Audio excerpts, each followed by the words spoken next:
హల్లెలూయా.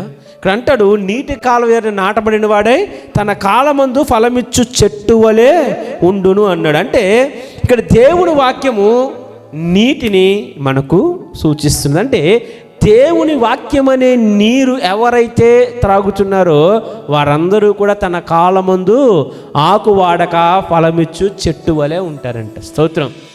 వాక్యం దేనితో పోల్చబడుతుంది? చెప్పలి గట్టిగా. నీటితో పోల్చబడింది. ఈరోజు కరువులో ఉన్న నీ జీవితానికి ఏం కావాలి? ఎండిపోతున్న నీకేం కావాలి? చెప్పలి గట్టిగా, చెప్పలి గట్టిగా. నీరు కావాలి. ఎండిపోతున్న చెట్టుకి ఏం కావాలంటే ఏం చెప్తాం?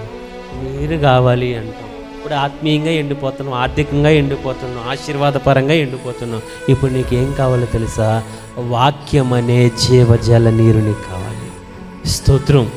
హల్లెలూయా. మా పిల్లలు ఫలించాలని, మా పిల్లలు బాగోవాలని, మీ ఇది బాగోవాలి. ఏం బాగుండాలి?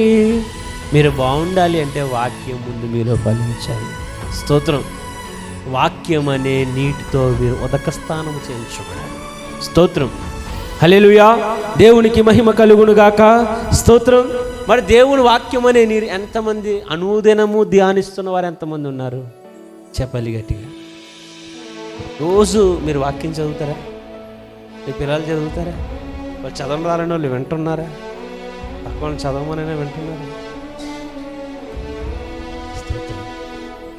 అలానా టైం రాబోతులకి పెట్టేయమ్మా, 7:30 పెట్టే బాబు. ఎతరేకులు పూతరేకులు, కొడుకు దిద్దిన కాపురు, అమ్మ తెచ్చిన కొత్త చీర, పిండి తెచ్చిన పాత చీర, వంటలక్క, బిర్యానీ అక్క, డాక్టర్ బాబు, ఎన్నో పెట్టేయమ్మా. పెట్టి 7:30 అయిపోతుంది, వచ్చేస్తే డాక్టర్ బాబు.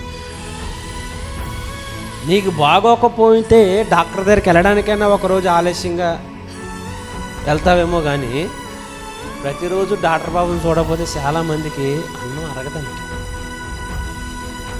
పాస్టర్ గారు చెప్పారు, ఆ చర్చిలో ఒక విశ్వాసం అంట, బాగోకపోతే డాక్టర్ దగ్గరికి వెళ్ళడానికైనా ఒక 2 రోజులు లేట్ చేస్తుందేమో, కానీ ప్రతిరోజు డాక్టర్ బాబుని చూడడానికైతే లేట్ చేయదంట. విధానాలు ఎలా ఉన్నాయి? మళ్ళీ ఏమంటాం మనం? చెప్పాలి. ఆకు వాడక నా కాలం ముందు దేవుడు ఫలమిచ్చు చెట్టు వలె మార్చాలి. ఫలాలు ఫలింపు ఎక్కడి నుంచి వస్తుంది? నిన్ను నన్ను సృజించిన వాటి చేత మాత్రమే.